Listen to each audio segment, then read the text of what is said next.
Hello everyone, very welcome. So guys, UGC net exam paper 1 500 MCQs PYQ series में आप सभी का बहुत बहुत स्वागत है। गाइस देखिए, जो लोग अभी तक नहीं आए हैं जल्दी से आ जाइए। इस क्लास के कंप्लीट होते ही आप सभी को टेलीग्राम चैनल ज्वाइन करना है। डिस्क्रिप्शन पर लिंक दिया हुआ है, आप वहां से टेलीग्राम चैनल को ज्वाइन कर सकते हैं, और या फिर आप टेलीग्राम पे सर्च कीजिए दिस इज स्टडी, आपको मिल जाएगा। और टेलीग्राम चैनल को जरूर ज्वाइन कीजिए। क्लास का नोटिफिकेशन और बहुत सारी इंफॉर्मेशन टेलीग्राम पे प्रोवाइड की जाती है। डिस्क्रिप्शन पर जाइए, लिंक दिया हुआ है। और व्हाट्सएप चैनल को फॉलो जरूर कर लीजिए, और इंस्टाग्राम पे आप हमें फॉलो जरूर कर लीजिए। डिस्क्रिप्शन पर लिंक दिया हुआ है, और फेसबुक पेज को लाइक कर लीजिए। आपको सर्च करना है दिस इज स्टडी, आपको मिल जाएगा। सो गाइस देखिए, क्लास को स्टार्ट करते हैं, लेकिन इस YouTube चैनल को सब्सक्राइब जरूर करना और साथ में बेल आइकन को प्रेस जरूर करना। क्लास का नोटिफिकेशन आपको तभी मिलेगा जब आप बेल आइकन को प्रेस करेंगे, और लाइक करना ना भूले, अपने दोस्तों में अपने फ्रेंड्स में शेयर जरूर कीजिए। सो गाइस देखिए, क्लास को स्टार्ट करते हैं। फर्स्ट क्वेश्चन आपकी चमचमाती हुई स्क्रीन पर, क्वेश्चन को पढ़िए और अपना आंसर दीजिए।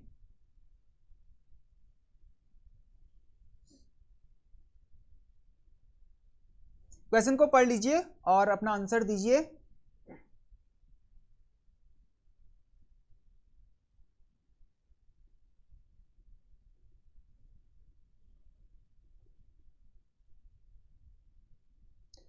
निम्न में से कौन कौन शिक्षक सहायक सामग्री है?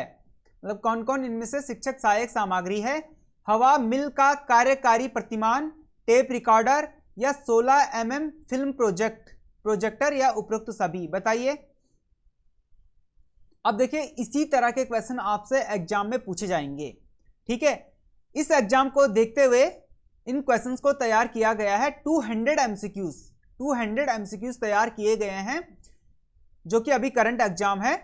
इस एग्जाम को देखते हुए तो गाइस देखिए, आपको एग्जाम में इसी तरह के क्वेश्चंस मिलेंगे। अब देखिए, अधिकतर बच्चे डी के साथ जा रहे हैं।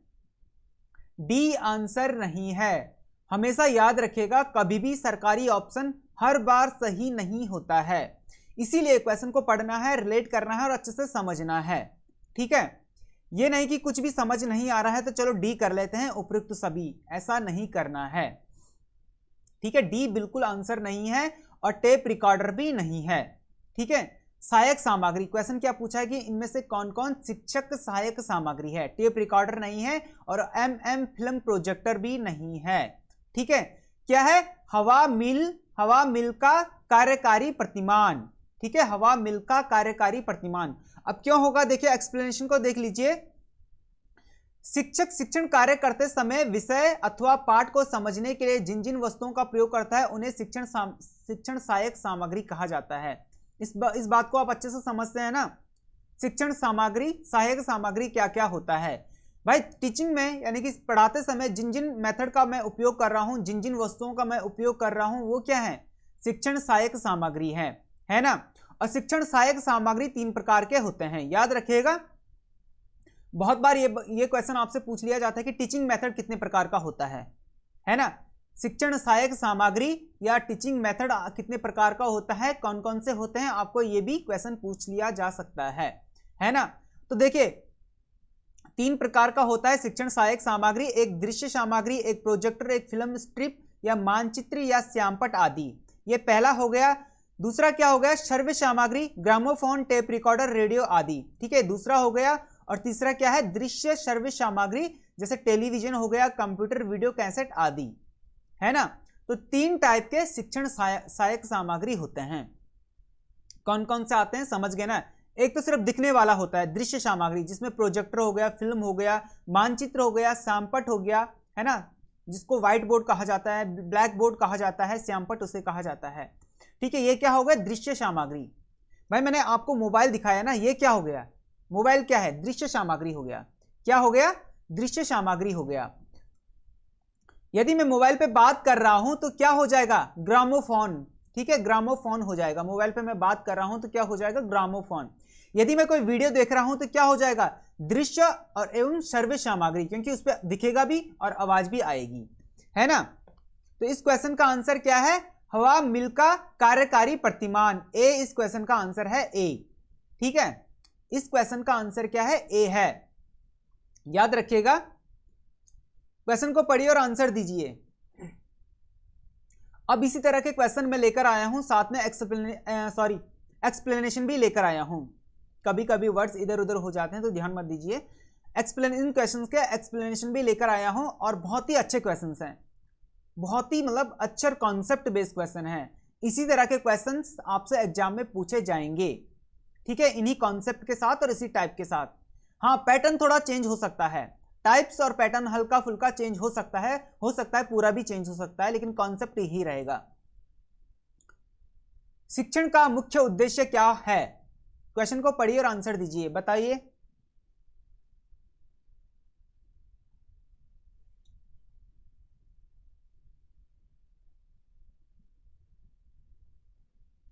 देखिए, शिक्षण का मुख्य उद्देश्य क्या है? केवल तर्क शक्ति का विकास, केवल चिंतन शक्ति का विकास, या ए बी दोनों, या सूचना देना। अब देखिए, अधिकतर बच्चे सी के साथ जा रहे हैं और कुछ बी के साथ जा रहे हैं, कुछ ए के साथ जा रहे हैं, लेकिन जो लोग सी के साथ गए हैं उनका आंसर सही है। अब क्यों है, देखिए एक्सप्लेनेशन देखिए। शिक्षण शब्द है अंग्रेजी के टीचिंग शब्द का हिंदी रूपांतरण है। पहली बात, इस बात को आप अच्छे से समझते हैं ना। शिक्षण को अंग्रेजी में टीचिंग कहा जाता है, जिसका अर्थ है सीखना। ठीक है, और मतलब शिक्षण क्या होता है? सबसे पहली बात, शिक्षण क्या होता है? सीखना और सिखाना। ठीक है, यह शिक्षण का मुख्य उद्देश्य होता है, सीखना और सिखाना। ठीक है, अब यहां पर देखिए, यहां पर छह दिए गए हैं, छह मुख्य उद्देश्य दिए गए हैं, छह यहां पर मुख्य उद्देश्य दिए गए हैं शिक्षण का। बालकों में क्रियाशीलता और संवेदनशीलता को बढ़ाना, और बालकों को क्रियाशील और संवेदनशील को बढ़ाना, और बालकों में क्रियात्मक पहलू का विकास करना। ठीक है, यानी कि एक्टिविटी करना, उनको डेवलप करना। छात्रों में आत्मविश्वास को बढ़ाना, छात्रों में तर्क शक्ति का विकास करना, लॉजिकल थॉट्स को डेवलप करना, छात्रों में चिंतन का विकास। ब्लूम ने शिक्षण उद्देश्य को 3 भागों में विभाजित किया। यहां से क्वेश्चंस बनता है हमेशा। ब्लूम टैक्सोनॉमी ब्लूम, यहां से क्वेश्चंस बनता है। ब्लूम टैक्सोनॉमी ने कौन कौन से 3 जो चिंतन, देखो चिंतन का जो छात्रों में देखिए 3 तरह के टीचिंग लेवल होते हैं, मेमोरी लेवल, रिफ्लेक्टिव लेवल, है ना। मतलब कौन कौन से? एक तो मेमोरी लेवल होता है, दूसरा अंडरस्टैंडिंग लेवल होता है, तीसरा रिफ्लेक्टिव लेवल होता है। 3। ठीक है, इसको क्या कहा जाता है? मेमोरी लेवल कहा जाता है। इसको क्या कहा जाता है? Understanding level. और इसको क्या कहा जाता है? Reflective level. RLT, ULT, MLT पढ़ा है ना आपने? मैंने ये आपको अच्छे से पढ़ाया है, बहुत अच्छे से मैंने आपको ये सारी चीजें समझाई हैं। आपने इन चीजों को एक बार क्लास को रिपीट जरूर कर लेना। ठीक है, टीचिंग एप्टीट्यूड की मैराथन क्लास को देख लेना। ठीक है, डिस्क्रिप्शन पर मैं लिंक दे दूंगा, मैराथन क्लास का प्लेलिस्ट का मैं लिंक डिस्क्रिप्शन पर दे दूंगा, वहां से सारी मैराथन क्लासेस को देख लीजिए। तो देखिए, ब्लूम ने कौन कौन से ब्लूम टैक्सोनॉमी ने कौन कौन से रिफ्लेक्टिव लेवल के कौन कौन से मेथड आपको बताए। ठीक है, कितने लेवल बताए, यहां से क्वेश्चंस बन सकता है। तो क्या है? MLT, ठीक है, ULT और RLT। MLT, ULT और क्या है? RLT।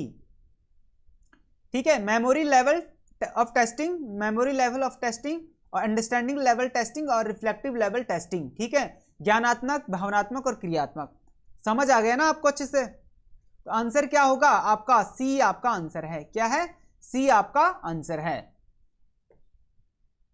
क्वेश्चन को पढ़िए और आंसर दीजिए। इसी तरह के क्वेश्चंस आपसे एग्जाम में पूछे जाएंगे और आप डेफिनेटली गलत करके आओगे। इसीलिए हर क्लास को 2-2 बार रिपीट जरूर करना, हर क्लास को एग्जाम में 2-2 बार रिपीट करना। जब आप क्वेश्चन पेपर देकर आओगे ना, तो डेफिनेटली आप याद करोगे कि आपने क्या पढ़ा था, है ना, कौन सी क्लासेस आपने ली थी और किस क्लास को पढ़कर आपको आपका स्कोर अच्छा हुआ, है ना। क्वेश्चन को पढ़िए और आंसर दीजिए।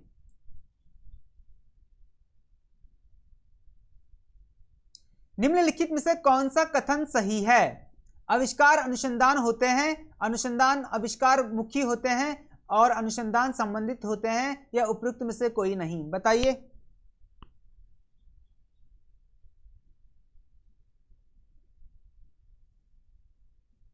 देखिए, अब अधिकतर बच्चे ए के साथ जा रहे हैं, ए आंसर नहीं होगा, ए नहीं होगा और सी नहीं होगा, डी तो बिल्कुल नहीं होगा, आंसर बी होगा। अनुसंधान आविष्कार मुखी होते हैं, ठीक है, अनुसंधान क्या होते हैं, आविष्कार मुखी होते हैं। अब क्यों होते हैं देखिए, एक्सप्लेनेशन देखिए। पी.वी. यांग के अनुसार अनुसंधान एक ऐसी व्यवस्थित विधि है जिसके द्वारा नवीन तथ्यों को खोजने अथवा पुराने तथ्यों की विषय वस्तु, उनकी क्रमबद्ध अंतः संबंध, कार्य कारण प्रारूप और उनके निहित नैसर्गिक नियमों के पुष्टिकरण का कार्य किया जाता है। समझ गए ना, मतलब पी.वी. यांग के अनुसार जो अनुसंधान एक ऐसी व्यवस्थित विधि थी, ऐसी व्यवस्थित विधि है वो जिसके द्वारा नए तथ्यों को खोजा जाता है और पुराने तथ्यों की विषय वस्तु, उनकी क्रमबद्धता यानी कि उनको सीक्वेंस से, अंतः संबंध मतलब उनका एक दूसरे से क्या संबंध है, इसका प्रारूप और उनके नैसर्गिक नियमों का पुष्टिकरण करता है, अर्थात अध्ययन करता है। समझ गए ना, तो आंसर क्या होगा आपका, बी आपका आंसर है, बी आपका सही आंसर है। क्वेश्चन को पढ़िए और आंसर दीजिए। अब देखिए सूची को सुमेलित करना है, यहां आपको सुमेलित करना है, यहां सुमेलित करना है आपको, और आंसर आपको यहां से देना है। बताइए आंसर बताइए।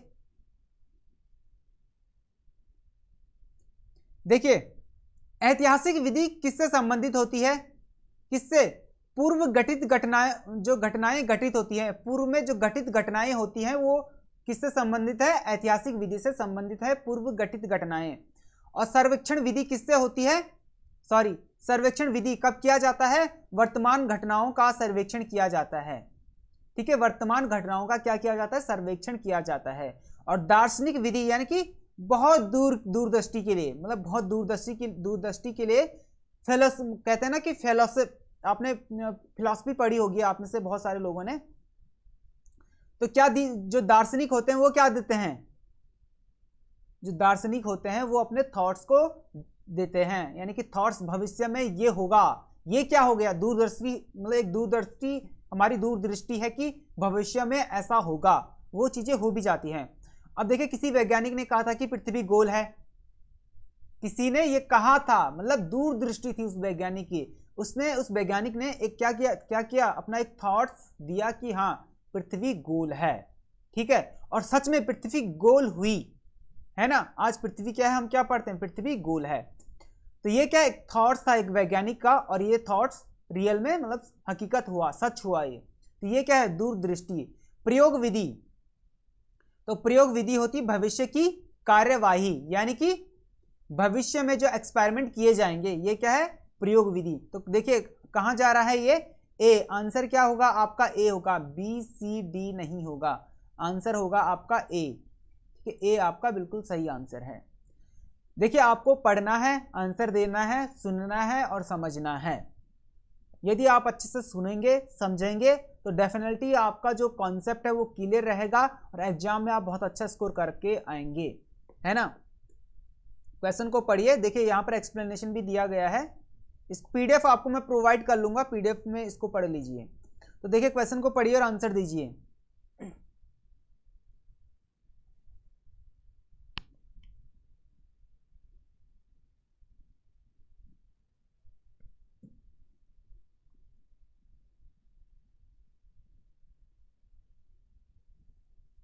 भारत के प्रत्येक वित्तीय वर्ष में रिपोर्ट ऑन करेंसी प्रकाशित करता है रिजर्व बैंक ऑफ इंडिया, वित्त मंत्रालय, योजना आयोग या सेंट्रल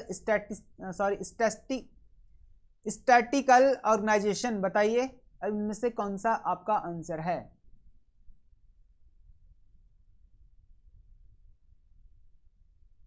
स्टैटिकल लिखा गया है ये, तो देखिए वित्त मंत्रालय नहीं होगा, वित्त मंत्रालय नहीं होगा, बी के साथ मत जाइए। भारत में प्रत्येक वित्तीय वर्ष में रिपोर्ट ऑन करेंसी प्रकाशित करता है रिजर्व बैंक, ठीक है, ए होगा। क्या कौन करता है, रिजर्व बैंक ऑफ इंडिया करता है। एक्सप्लेनेशन देख लीजिए, reserve bank of India, reserve bank of India की स्थापना कब हुई थी, 1 अप्रैल 1935 को हुई थी, याद रखेगा, ठीक है। बहुत बार ये सूची को सुमेलित करने में, मतलब सूची को सुमेलित करने वाले कॉन्सेप्ट के साथ क्वेश्चन पूछ लिया जाता है। अभी हमने इस तरह का क्वेश्चन किया था ना, ऐसे ही इन डेट्स को याद रखेगा, ऐसे ही में मतलब इसी पैटर्न में क्वेश्चन पूछा जा सकता है। 1 अप्रैल 1935 को रिजर्व बैंक यानी कि आरबीआई की स्थापना हुई थी और जनवरी 1949 को इसका राष्ट्रीयकरण किया गया था। कब किया गया था? जनवरी 1949 को राष्ट्रीयकरण किया गया था। भारत का वित्तीय वर्ष अप्रैल से मार्च तक होता है, मतलब जो भारत का वित्तीय वर्ष होता है अप्रैल से मार्च तक होता है। रिजर्व बैंक प्रत्येक वित्तीय वर्ष में रिपोर्ट ऑन करेंसी फाइनेंसी प्रकाशित करता है। तो आंसर क्या है आपका? ए। आपका करेक्ट आंसर है ए। ठीक है, ए आपका बिल्कुल सही आंसर है। क्वेश्चन को पढ़िए और आंसर दीजिए।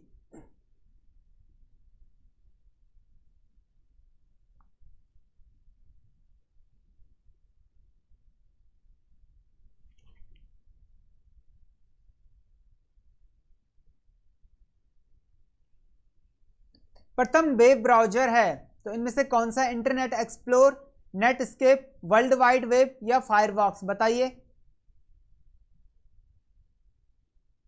देखिए, प्रथम जो वेब ब्राउजर है इंटरनेट एक्सप्लोरर नहीं होगा, नेटस्केप नहीं होगा और फायरफॉक्स भी नहीं होगा। क्या होगा? वर्ल्ड वाइड वेब, सी होगा। ठीक है, एक्सप्लेनेशन देख लीजिए। 1990 में टिम बर्नर्स-ली ने प्रथम ब्राउजर की खोज की थी जिसका नाम क्या था? World wide web. ठीक है, क्या क्या था? नाम क्या था? World wide web. बहुत बार ये भी पूछ लिया जाता कि www की फुल फॉर्म क्या है, www की फुल फॉर्म क्या है, तो आपको याद रखना है वर्ल्ड वाइड वेब। ठीक है, इसके बाद सन 1993 में नेटस्केप नामक वेब ब्राउजर का निर्माण किया गया। Chrome, safari, internet explorer, Firefox भी एक वेब ब्राउजर है। फायरफॉक्स भी एक वेब ब्राउजर है, नेटस्केप भी है और इंटरनेट भी। लेकिन प्रथम वेब ब्राउजर की बात कर रहा है। क्या कर रहा है? प्रथम वेब ब्राउजर की बात कर रहा है। ठीक है, तो क्या है? World wide web. ठीक है, सी आंसर है आपका, वर्ल्ड वाइड वेब। क्वेश्चन को पढ़िए और आंसर दीजिए।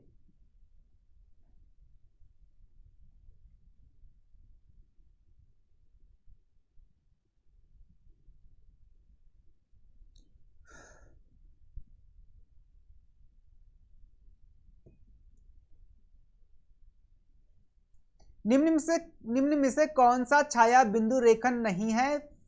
फाइल प्रकार का, मतलब प्रकार का की, मतलब निम्न में से कौन सा छाया बिंदु रेखन नहीं है? इनमें से कौन सा नहीं है? नहीं है फाइल प्रकार का, मतलब फाइल का प्रकार का नहीं है इनमें से।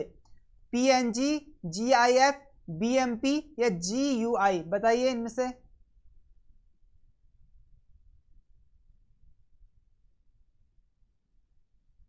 अब देखिए, कुछ लोग सी के साथ जा रहे हैं, कुछ लोग डी के साथ जा रहे हैं, कुछ लोग सी के साथ जा रहे हैं, है ना? आंसर क्या होगा? डी। ओके, तो देखिए GUI। ठीक है, जो लोग डी के साथ गए हैं भाई उनका आंसर बिल्कुल सही है। जो लोग डी के साथ गए हैं उनका आंसर बिल्कुल सही है। अब देखिए,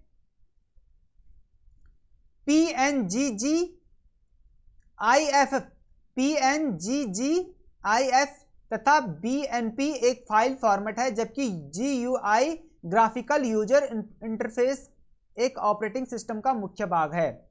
यानी कि जो GUI है ये क्या है? Graphical user information. ठीक है, सॉरी, इंटरफेस, इंफॉर्मेशन नहीं है, इंटरफेस एक ऑपरेटिंग सिस्टम का मुख्य भाग है, ऑपरेटिंग सिस्टम का एक मुख्य भाग है। इसमें संकेत दृश्य रूपकों तथा पॉइंटिंग डिवाइस का उपयोग होता है।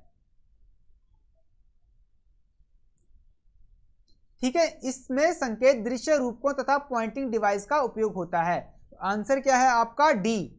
डी आपका बिल्कुल सही आंसर है। इस क्वेश्चन का आंसर डी है। क्वेश्चन को पढ़िए और आंसर दीजिए।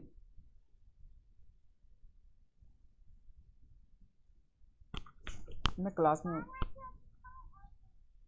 में हूं अभी ना।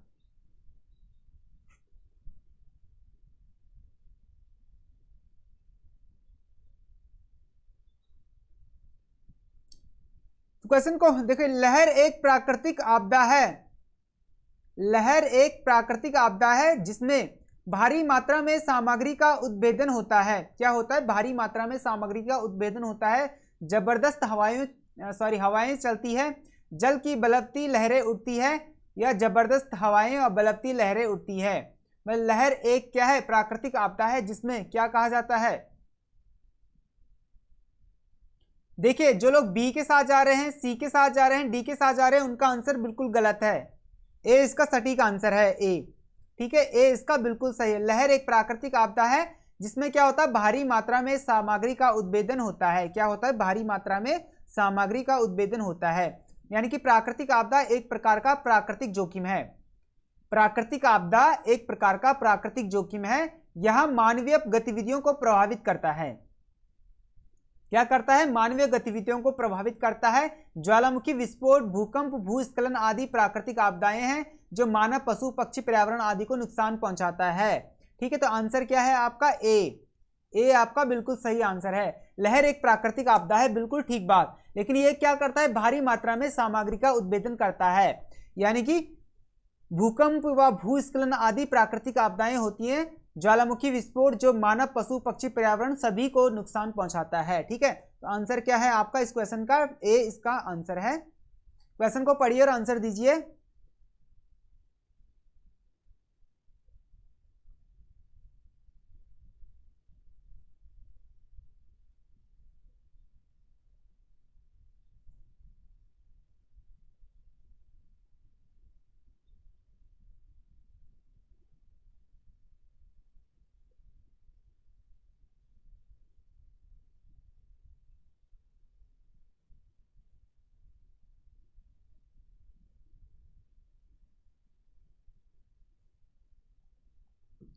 निम्नलिखित में से कौन सा बाकी के तीन के समान नहीं है।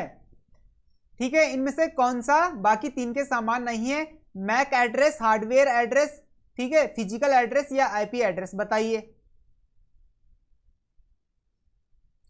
देखिए जो नहीं है यहां पर पूछा गया नहीं है, तो आईपी एड्रेस नहीं है, इन तीनों के समान नहीं है। तो क्या होगा आंसर, डी आपका आंसर होगा। क्या होगा, डी। एक्सप्लेनेशन देखिए, जो मैक एड्रेस एक ऐसा नंबर है जिसके द्वारा कंप्यूटर में लगे नेटवर्क एडेप्टर को पहचाना जा सकता है। एडेप्टर को पहचाना जा सकता है। मैक एड्रेस में 6 जोड़ी अंक होते हैं। हार्डवेयर को क्या कहा जाता है, एथरनेट कहा जाता है। इंटरनेट नहीं, एथरनेट कहा जाता है। फिजिकल अथवा मैक एड्रेस भी कहते हैं। इंटरनेट को चलाने में प्रयुक्त होने वाली डिवाइसों की अलग अलग आईडी बनाई जाती है। मतलब डिवाइसों की अलग अलग आईडी बनाई जाती है। ये आईडी क्या है, आईपी एड्रेस होता है। यानी कि इन तीनों को आईपी एड्रेस कहा जाता है। इन तीनों में से जो सबसे अलग है वो क्या है, आईपी एड्रेस है। आंसर क्या है आपका, डी। डी आपका बिल्कुल सही आंसर है। क्वेश्चन को पढ़िए और आंसर दीजिए।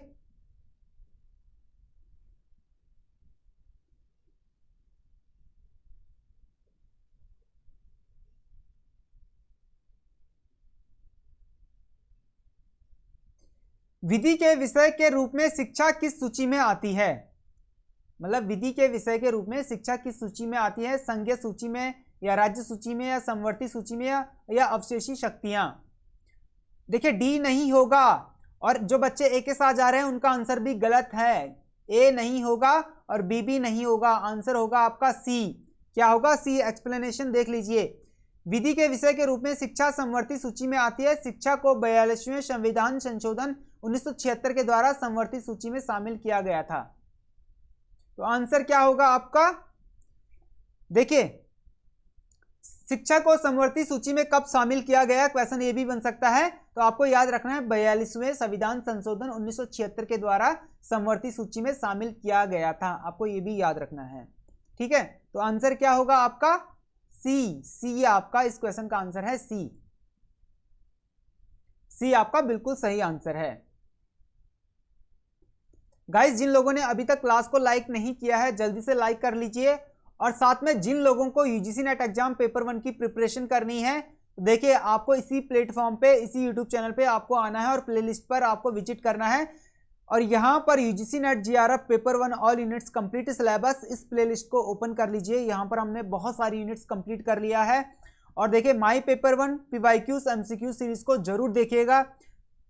अभी इस एग्जाम के लिए करंट जो अभी नजदीक जो एग्जाम है, इस एग्जाम के लिए माई पेपर 1 माई PYQ सीरीज को जरूर देखिएगा और साथ में माई पेपर 1 सीरीज को जरूर देखिएगा। जो ज्योग्राफी के स्टूडेंट्स हैं उन सभी के लिए यूजीसी नेट JRF ज्योग्राफी की यहाँ पर प्लेलिस्ट बनी हुई है, यहाँ पर सारी क्लासेस को एक्सेस कर लीजिए और माई ज्योग्राफी सीरीज को जरूर देखिएगा, ठीक है। और देखिए गाइस, सारी क्लासेस की पीडीएफ भी प्रोवाइड किया है। कहां पर किया है वो मैं क्लास के लास्ट में मैं आपको बताऊंगा। टेलीग्राम चैनल को जरूर ज्वाइन कर लीजिए। क्लास का नोटिफिकेशन, बहुत सारी इंफॉर्मेशन टेलीग्राम पे प्रोवाइड की जाती है। इंस्टा पे आप हमें फॉलो कर सकते हैं, व्हाट्सएप चैनल को फॉलो कर सकते हैं, फेसबुक पेज को लाइक कर सकते हैं। डिस्क्रिप्शन पर जाइए, सारे लिंक आपको प्रोवाइड किए गए हैं, वहां से आप ज्वाइन कर सकते हैं। सो गाइस, 11वां क्वेश्चन आपके स्क्रीन पर, क्वेश्चन को पढ़िए और अपना आंसर दीजिए।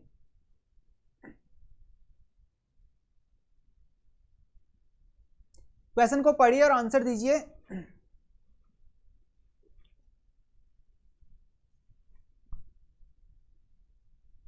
देखिए, डिसलेक्सिया संबंधित है, dyslexia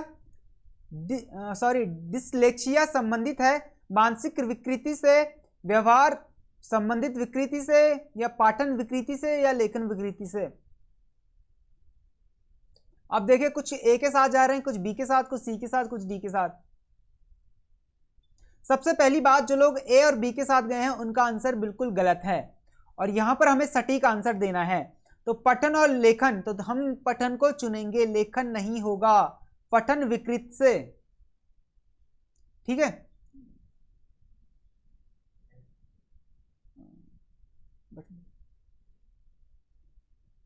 guys just a minute. Okay, तो गाइस इसका आंसर क्या है? पठन विकृत से। एक्सप्लेनेशन देख लेते हैं। डिसलेक्सिया पठन विकृत से संबंधित है और डिसलेक्सिया एक अधिगम सीखने की प्रक्रिया विकलांगता है। इस विकलांगता में बच्चा रोटी को लोती अथवा दरवाजा को वाजा कहता है। मतलब यह क्या है? एक बीमारी है। डिसलेक्सिया एक बीमारी है, सबसे पहली बात। और ये बीमारी क्या होता है? इसमें बच्चा क्या होता है? तोतला बोलता है। ये बड़े बुजुर्गों को या बड़े व्यक्ति को भी हो सकता है, जवान व्यक्ति, बुजुर्ग या बच्चे को भी हो सकता है। इसमें क्या होता है कि डिसलेक्सिया किससे संबंधित है? एक बीमारी है जो कि पठन से या बोलने से संबंधित होती है, याद रखिएगा। जैसा कि एक बार एक आदमी मतलब भीख मांग रहा था, ठीक है। एक आदमी कह रहा था कि कमाकर खा लो, ये कहना चाह रहा था। उसने कहा कि टमाटर खा लो, है ना, मैंने कहीं पर ये पढ़ा था, टमाटर खा लो। तो वो उसने मतलब उस व्यक्ति ने कहा टमाटर खा लो, तो भिखारी ने कहा कि जब टमाटर कहाँ से खाऊं, जब आप देंगे तभी तो खाएंगे। तो वो कह रहा था कि कमाकर खाओ, है ना। तो ये क्या हो गया? तोतलापन हो गया ना। तो इसी को डिसलेक्सिया कहा जाता है, एक बीमारी होती है। तो आंसर क्या होगा? सी आपका बिल्कुल सही आंसर है, ठीक है। सी आपका करेक्ट आंसर है। क्वेश्चन को पढ़िए और आंसर दीजिए।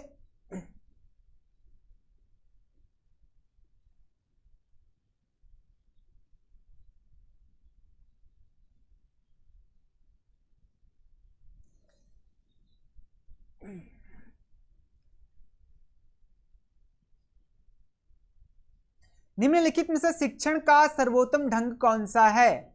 व्याख्यान, विचार विमर्श, या निरूपण, या वर्णन। अब कुछ ए के साथ जा रहे हैं, कुछ बी के साथ, कुछ सी के साथ, कुछ डी के साथ। डी नहीं होगा, बी भी नहीं होगा, ए नहीं होगा, सी निरूपण।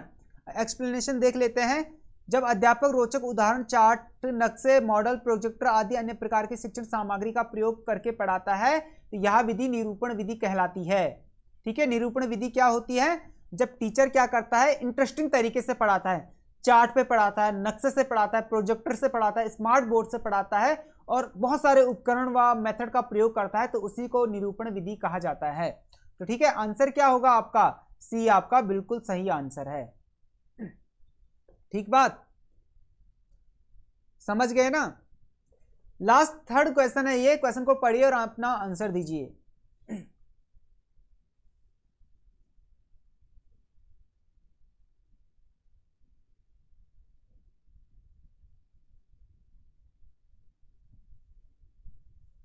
निम्नलिखित में से किस विश्वविद्यालय ने मेटा विश्वविद्यालय की अवधारणा को अपनाया? मेटा विश्वविद्यालय की अवधारणा किस विश्वविद्यालय ने अपनाया? असम विश्वविद्यालय, दिल्ली विश्वविद्यालय, हैदराबाद विश्वविद्यालय, या पांडिचेरी विश्वविद्यालय?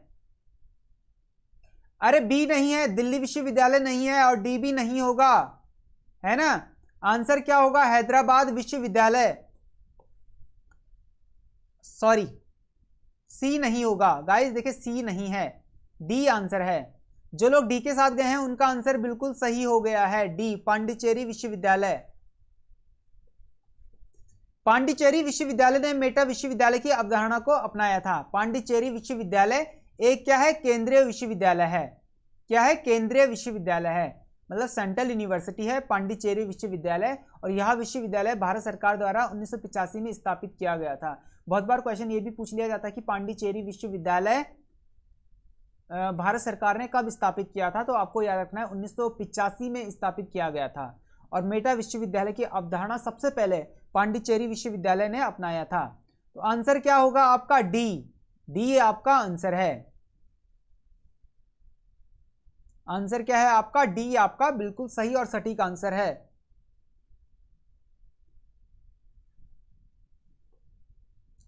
क्वेश्चन को पढ़िए और आंसर दीजिए।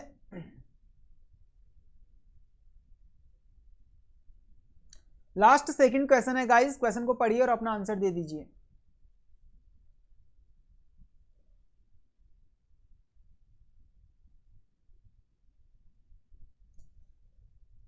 शोध प्रबंध कथन है, क्या है? शोध प्रबंध कथन है, क्या है? एक प्रक्षेपण, एक तथ्य, दृढ़ कथन या विचार विमर्श? बताइए।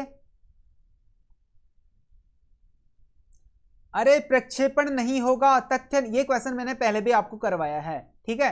दृढ़ कथन नहीं होगा, विचार विमर्श होगा। क्या होगा? शोध प्रबंध कथन क्या है? एक विचार विमर्श कथन है। शोध प्रबंध एक दृढ़ कथन है।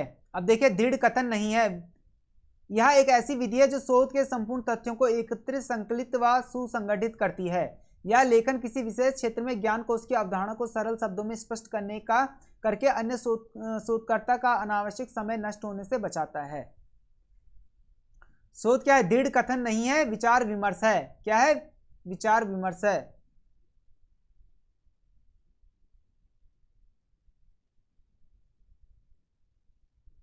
क्या है? विचार विमर्श है। तो आंसर क्या होगा आपका? डी, डी आपका बिल्कुल सही आंसर है। इस क्वेश्चन का आंसर डी है। मुझे लग रहा है इस क्वेश्चन में ना ऑप्शन ऊपर नीचे हो गए हैं गाइस, देखिए ऑप्शन ऊपर नीचे हो गए हैं। इसका आंसर क्या होगा? सी होगा। इसका आंसर क्या होगा? सी होगा। दृढ़ कथन होगा, सी होगा। यहां पर ना मुझे एग्जैक्ट समझ में आ गया कि ऑप्शन क्या हो गया है, ऊपर नीचे हो गए, ठीक है। तो आंसर क्या है इसका? सी होगा, दृढ़ कथन होगा। शोध प्रबंध कथन क्या है? एक दृढ़ कथन होगा, लेकिन विचार विमर्श नहीं होगा, ठीक है। सी इस क्वेश्चन का आंसर है, सी। लास्ट क्वेश्चन है, क्वेश्चन को पढ़िए और अपना आंसर दीजिए।